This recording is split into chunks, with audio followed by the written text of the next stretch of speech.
ಇದೇ ತಿಂಗಳು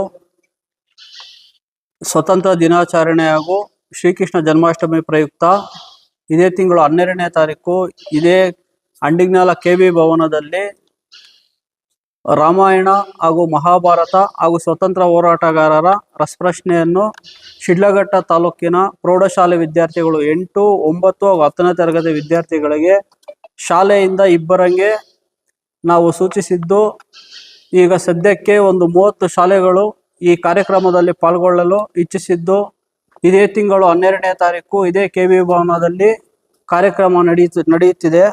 ಈ ಕಾರ್ಯಕ್ರಮದ ಮೂಲ ಉದ್ದೇಶ ಏನೆಂದರೆ, ತಾಲೂಕಿನ ವಿದ್ಯಾರ್ಥಿಗಳು ನಮ್ಮ ಧರ್ಮ ಹಾಗೂ ನಮ್ಮ ಸ್ವತಂತ್ರ ಹೋರಾಟಗಾರರ ಬಗ್ಗೆ ಹೆಚ್ಚು ತಿಳಿಯಲಿ ಎಂದು ಈ ಕಾರ್ಯಕ್ರಮದ ಉದ್ದೇಶ ಆಗಿದೆ. ಬಹುಮಾನಗಳು: ವಿಜೇತರಾದ ಮೊದಲನೇ ಬಹುಮಾನ 50,000 ರೂಗಳಿರುತ್ತದೆ. ಎರಡನೇ ಬಹುಮಾನ 30,000 ಇರುತ್ತದೆ. ಮೂರನೇ ಬಹುಮಾನ 20,000 ರೂಗಳಿರುತ್ತದೆ. ಹಾಗೂ ಭಾಗವಹಿಸಿದ ಎಲ್ಲ ಶಾಲೆಗಳಿಗೆ ಸಮಾಧಾನಕರ ಬಹುಮಾನ ಇರುತ್ತದೆ. ಶಿಡ್ಲಘಟ್ಟ ತಾಲೂಕಿನಲ್ಲಿ ಮೊಟ್ಟ ಮೊದಲ ಬಾರಿಗೆ ಶ್ರೀರಾಮ ಶೋಭಾಯಾತ್ರಾ ಸೇವಾ ಟ್ರಸ್ಟ್ ಇದನ್ನು ನಾವೆಲ್ಲ ಏನಿಲ್ಲಿದ್ದೀವೋ, ಇನ್ನು ಕೆಲವರು ಹಾಜರಾತಿ ಆಗಿಲ್ಲ, ನಮ್ಮ ಟ್ರಸ್ಟ್ ಮೆಂಬರ್ಗಳು ಹೊಸದಾಗಿ ರಿಜಿಸ್ಟರ್ಡ್ ಮಾಡಿ ಆ ಒಂದು ಟ್ರಸ್ಟ್ ಮುಖಾಂತರ ಮೊದಲನೇ ಕಾರ್ಯಕ್ರಮ ಅಂದರೆ ನಮ್ಮ ಧರ್ಮದ ಬಗ್ಗೆ ಹಾಗೂ ಸ್ವತಂತ್ರ ಹೋರಾಟಗಾರರ ಬಗ್ಗೆ ಮಕ್ಕಳು ತಿಳ್ಕೊಳ್ಬೇಕಾಗಿ, ಅಂದರೆ ಇತ್ತೀಚಿನ ದಿನಗಳಲ್ಲಿ ಶಾಲೆಗಳಲ್ಲಿ ಬರೀ ಎಜುಕೇಷನ್ ಮಾತ್ರ ಒಂದು ವ್ಯಾಲ್ಯೂ ಕೊಡ್ತಾ ಇದ್ದಾರೆ. ಧರ್ಮ, ಸಂಸ್ಕೃತಿ ಹಾಗೂ ಸಂಸ್ಕಾರ ಕಲಿಸೋದು ತುಂಬ ಕಡಿಮೆ ಆಗಿದೆ. ಇದು ನಮ್ಮ ಟ್ರಸ್ಟ್ ಮುಖಾಂತರ, ಅಂದರೆ ಇದು ಮೊಟ್ಟ ಮೊದಲ ಬಾರಿ ಈ ಒಂದು ಕಾರ್ಯಕ್ರಮ ಮಾಡ್ತಾ ಇದ್ದೀವಿ. ಇದೇ ಥರ ಮುಂದುವರಿತಾ ಇರ್ತದೆ.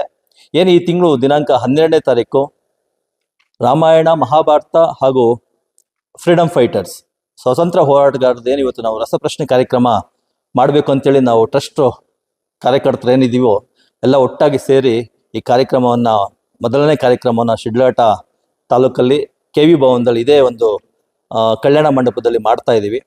ಸುಮಾರು ಶಿಡ್ಲಘಟ್ಟದಲ್ಲಿ 45 ಪ್ರೌಢ ಶಾಲೆಗಳಿದ್ದಾವೆ.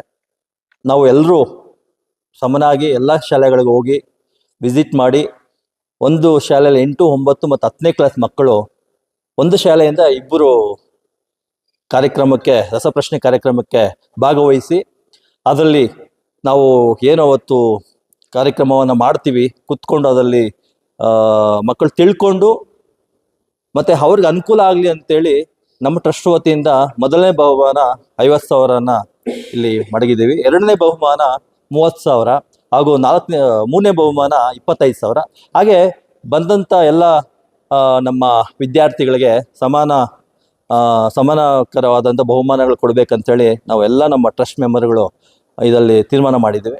ಈ ಒಂದು ಕಾರ್ಯಕ್ರಮಕ್ಕೆ ಆ ದಿನ ನಮ್ಮ ಇವತ್ತು ಶಿಡ್ಲಘಟ್ಟ ಏನು ನಮ್ಮ ಸಾರ್ವಜನಿಕ ಬಂಧುಗಳಿದ್ದಾರೆ, ಅವರು ಸಹ ಈ ಕಾರ್ಯಕ್ರಮಕ್ಕೆ ನಮ್ಮ ಟ್ರಸ್ಟ್ ಮುಖಾಂತರ ನಿಮ್ಮನ್ನೆಲ್ಲ ಬರಬೇಕಂತೇಳಿ ಸ್ವಾಗತ ಕೊಡ್ತಿದ್ದೇವೆ.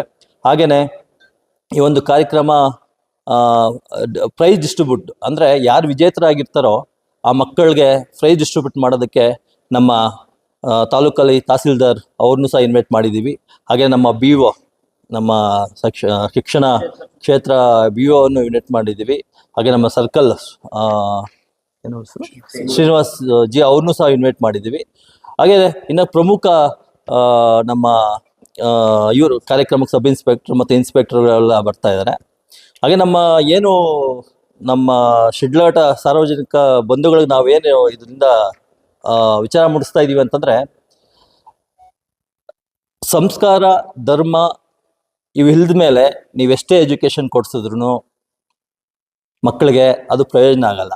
ಮುಂದೊಂದು ದಿನ ನಮ್ಮ ಕೈ ಹಿಡಿಯೋದು ಧರ್ಮ, ಸಂಸ್ಕಾರ ಇವೆರಡೂ ಇದ್ದರೆ ಎಲ್ಲಿ ಬೇಕಾದರೂ ಜೀವಿಸ್ಬೋದು ಒಬ್ಬ ವ್ಯಕ್ತಿ. ಇದನ್ನ ನಾವು ಇವತ್ತು ನಮ್ಮ ಟ್ರಸ್ಟ್ ಮುಖಾಂತರ ಈ ಕಾರ್ಯಕ್ರಮ ಮಾಡಬೇಕಂತ ಹೊರಟಿದ್ದೀವಿ. ಸರ್, ನಾಳೆ 12ನೇ ತಾರೀಕು ನಡೆಯುವಂತ ಕಾರ್ಯಕ್ರಮ ಇದು ಒಂದು ಟ್ರಸ್ಟ್ ಮುಖಾಂತರ ನಡೀತಾ ಇರೋದು ಅಥವಾ ರಾಜಕೀಯ ಮುಖಂಡರು ಇದಕ್ಕೆ ಇನ್ವಾಲ್ವ್ಮೆಂಟ್ ಆಗ್ತಾರ? ಇಲ್ಲ, ಇದು ಶ್ರೀರಾಮ ಶೋಭಾಯಾತ್ರೆ ಟ್ರಸ್ಟ್ ಏನಿದೆ ಅದರಿಂದ ನಡೀತಾ ಇರೋದು. ಇದರಲ್ಲಿ ಯಾವುದೂ ರಾಜಕೀಯ ಇಲ್ಲ, ಪಕ್ಷಗಳು ಇಲ್ಲ, ಯಾವುದೂ ಇಲ್ಲ. ಎಲ್ಲ ರಾಜಕೀಯೇತರವಾಗಿ ಇದು ಸಾಮಾಜಿಕವಾಗಿ ನಡೀತಕ್ಕಂಥ ಒಂದು ಇದು ಕಾರ್ಯಕ್ರಮ. ಇದು ಅಂದರೆ ಸಮಾಜಕ್ಕೋಸ್ಕರ ಆಗ್ತಾ ಇರೋ ಕಾರ್ಯಕ್ರಮ. ಇದು ಟ್ರಸ್ಟು ಬರೀ ಇದು ಮಾತ್ರ ಅಂತಲ್ಲ, ಬೇರೆ ಎಲ್ಲ ಥರ ಸೇವೆಗಳು ನಾವು ಮಾಡ್ತಾ ಇದ್ದೀವಿ. ನೆಕ್ಸ್ಟು ಇದು ಶುರುವಾದ ಅಷ್ಟೇ, ಇನ್ನು ಬರ್ತಾ ಬರ್ತಾ ಬೇರೆ ಕಾರ್ಯಕ್ರಮಗಳನ್ನು ನಾವು ಮಾಡಬೇಕು ಅಂತಿದ್ದೀವಿ.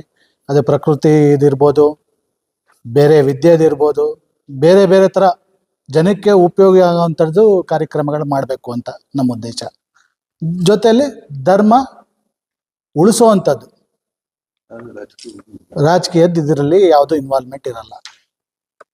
ಯಾರೇ ಪಕ್ಷಾತೀತವಾಗಿ ಬಂದು ನಮಗೆ ಸಪೋರ್ಟು ಮಾಡ್ಬೋದು. ಓಕೆ.